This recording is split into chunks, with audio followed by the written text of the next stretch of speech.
Well, that's an easy 6-pound fish. And when you look in the mouth there, that is a booby fly. So my next video will definitely be boobies. Hello and welcome to Slick Willy Flies. So, as you know, in my last video, I told you guys that we were going to do boobies. Boobies were going to be the next video. So I hope you have your cocktail. And let's talk about boobies. So what I have here, here's a pretty good example of what a booby fly is. It's not anything I'm going to bring to South Florida, but basically, it's a fly. So it looks like a Marabou streamer, except it has these styrofoam booby eyes. And the way you fish it is, the way I know how to fish it is with a sinking fly line. I normally fish it only in still water lakes. And I let the fly line sink to the bottom. And then as I slowly strip in my fly line, it would make the booby sink. And then it floats back up because of the booby eyes. Now, boobies are devastatingly good. They are a super effective fly, almost to the point where it's too effective. But I'm not here to tell people what they should or shouldn't do or how they should or shouldn't fish. I think that whatever kind of fishing you enjoy, if you like booby fishing, if you like streamer fishing, go for it. I love booby fishing. I love streamer fishing. I also enjoy dry flies and nymphs. I will do anything to catch a fish. If I show up and there's a hatch going off and they're, rising fish, of course I'm going to fish a dry fly. It's super exciting to watch that take on the surface. But if I show up at a lake and there's nothing going on and the fish are all on the bottom, yeah, I'm going to fish a booby. So I like to feel the bite. I like to feel the rod bend and I like to have a good time. So let's get in on it. What I have in the vise is a size 4 heavy sinking streamer hook, wide gap. And I'm using this Chartruese thread today. I'm gonna use medium size pre-purchased booby eyes, which are really quite big. I'm most likely gonna cut this in half. I could probably make 2 boobies out of this. So I'm gonna go ahead and cut it in half right now.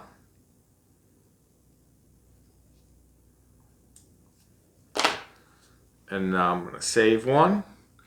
And then I'm gonna make a little bit of a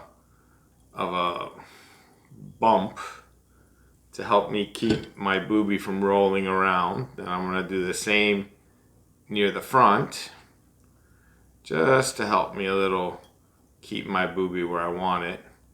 And now I'm going to bring my thread over the top a couple of times. Then I'm going to come under and go on the opposite side. I apologize. I realize it's not easy to see what I'm doing.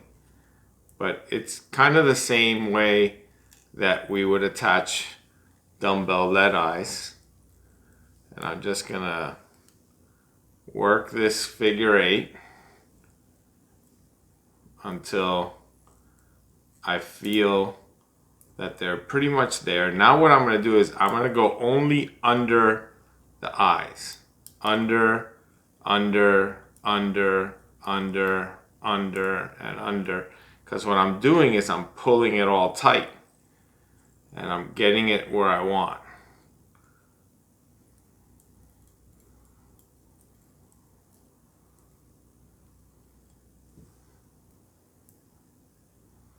Alright, I think I've got those threads where I want them. Now, I take an additional step here. Once I look at them, they look pretty straight to me. I go under first. And I take a little drop of UV resin.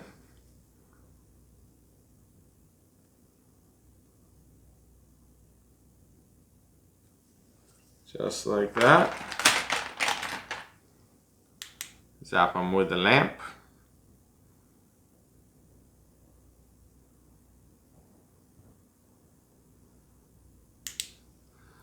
Now I'm going to do the exact same thing on the top.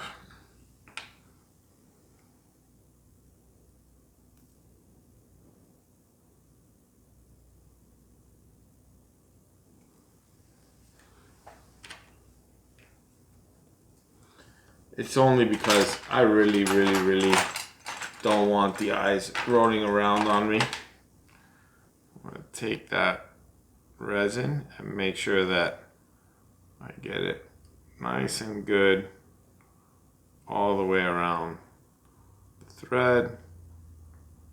That looks good, feels good. Hit that with the lamp. That Chartruese thread looks pretty good. I like the way that looks.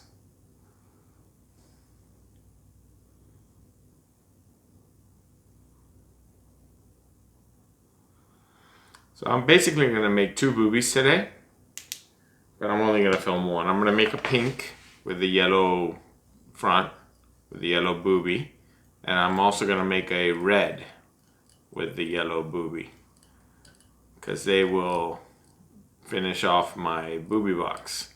In my booby box I have a lot of yellows, a lot of orange, Chartreuse. The fish you saw in the video that I had in the net, it was this actual fly that was in that fish's mouth. So guarantee that one works. But I didn't have any more reds. I really think it's important to have a red, and I didn't have a pink. My pink is gone. Lost it on a fish at the end of last year. So all it is 1 marabou feather, and I basically go through my marabou pack and find my worst feather. So this is literally the worst feather I could find out of my strung marabou pack, because this doesn't need to be pretty. So I'm gonna do 2 laps, just like every other time I do a fly, and then I'm gonna pull it to the length I want. So it's 1, 2. Now I'm gonna adjust to about the length I want. I think that looks pretty good. Pull it tight, and then I am gonna use the marabou to help me build some volume in the body here. Just like that. I think that came out just the way I wanted it to. And once I start getting close to the booby eyes, I give it a little twist just to tighten it up, and carefully come in and remove my tag end. You can clean that up if you like. Now I want to add a little flash. So what I have for flash is I actually have a pink crystal flash, and I have 1 strand of silver, just straight silver, like silver tinsel, and I'm gonna put these together. So I'm gonna take them, I'm gonna fold them in half, and then I'm going to fold them in half a second time. Just like that.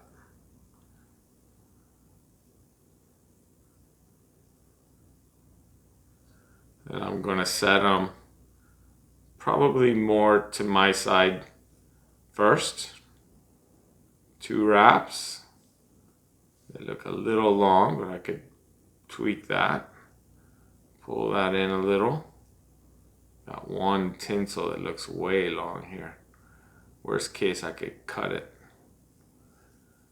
So I'm going to pull that tight. Then I'm going to take the remainder to the other side. Get that in. Make sure I like where it's sitting on the opposite side. Looks okay.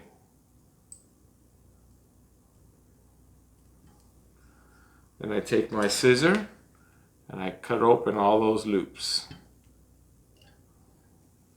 And there we go. Now we got some flash on this fly.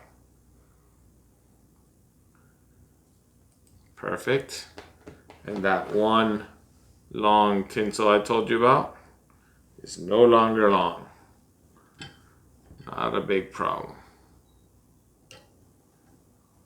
Cool. I love the randomness, how that comes out so random. I think that's really, I like it. I like the blend of the tinsel with the crystal flash as well.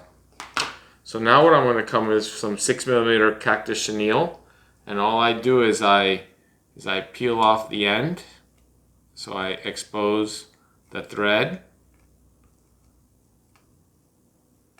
which usually works a little easier than that one. But there it is. So you see there the thread. So now I just put the thread on the shank and tie that thread in nice and hard. And I take that all the way to the back of my eyes.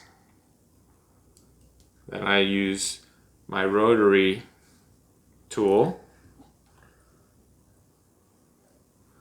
and all I want to do is nice touching turns here and just wrap it so that the chenille comes up to the eyes.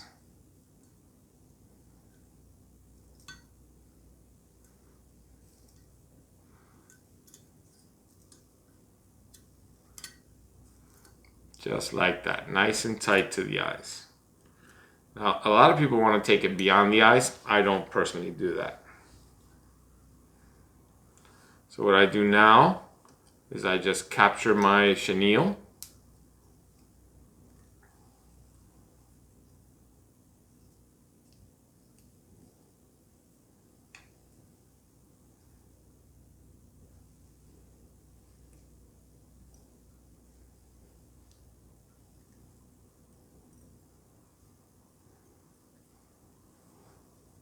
And trim it off.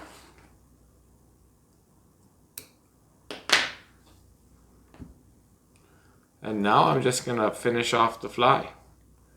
Now I'm just gonna come in here and make sure that it's captured well. Build a little neon head in the front here.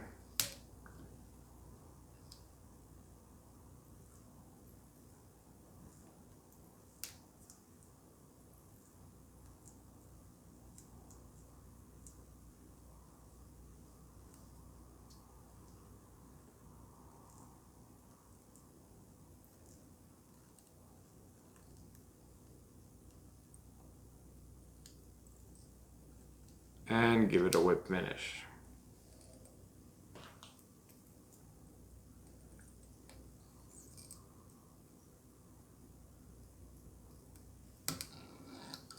Now I could cut off my thread. So there it is. Super, super simple tie. This is probably as easy a tie as it possibly can get. But this is a super effective fly. I'm sure that there's lots of videos of people on how to use this when you're actually fishing. But my tip for you is sinking line. Take your time, make sure you know, you have to kind of have an idea on how deep your water is. So you have an idea how long you have to wait before you can realistically start working your line. And then once you start retrieving or stripping, slow strips, slow, just everything slow, and be ready to set that hook. Because if the fish are deep, these are wicked. I don't think they look like anything that occurs naturally in the world. I don't know, these might be just a territorial attack, but they love them.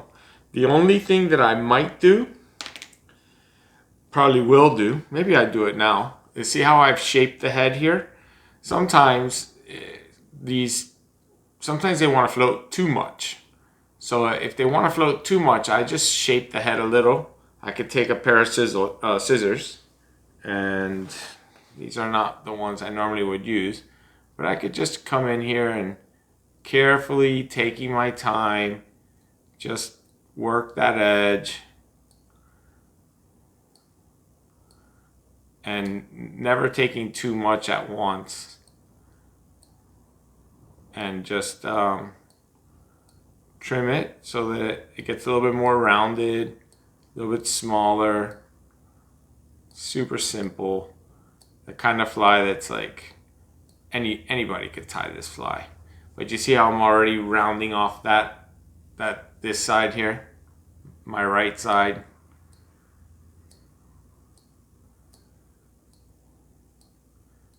So this will make the fly, the more I trim this, the easier it will be for my fly line to actually bring this to the bottom. So yeah, so there's this side trimmed, and didn't take but a second. Could do the same on the opposite side.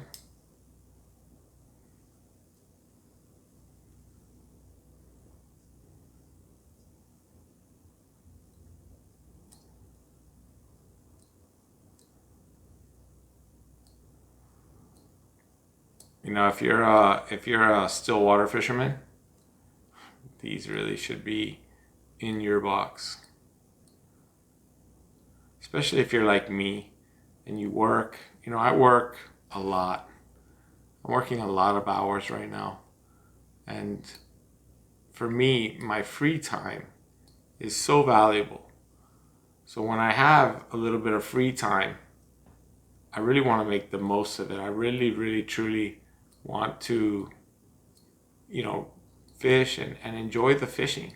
You know, I get the whole idea of it's more than the fishing. It's the nature. It's the scenery. It's the lake or the river or the ocean that I'm in. I absolutely get that, and I can absolutely take the time to take a pause and enjoy where I am. There's no question about it. But that doesn't mean that I don't want to catch a fish. That doesn't mean I don't want to feel a strike. So there it is, trimmed up. And I promise you, this is going to catch fish. This is a great little fly. And you saw how easy it was to tie. So I hope you enjoyed it. I hope you're going to hit the like and subscribe. I hope that you're having cocktails with me, because this will be the coming Friday's video. And yeah, you know, if there's something you guys want to see, put it in the comments. If there's a specific piece of the puzzle here that I'm not explaining well enough, put it in the comments. I'll gladly get to it. This was simple. The materials will all be in my description. I'll have a materials list. And welcome back, and tight lines and all that kind of good stuff. Come have a drink with me. Thank you.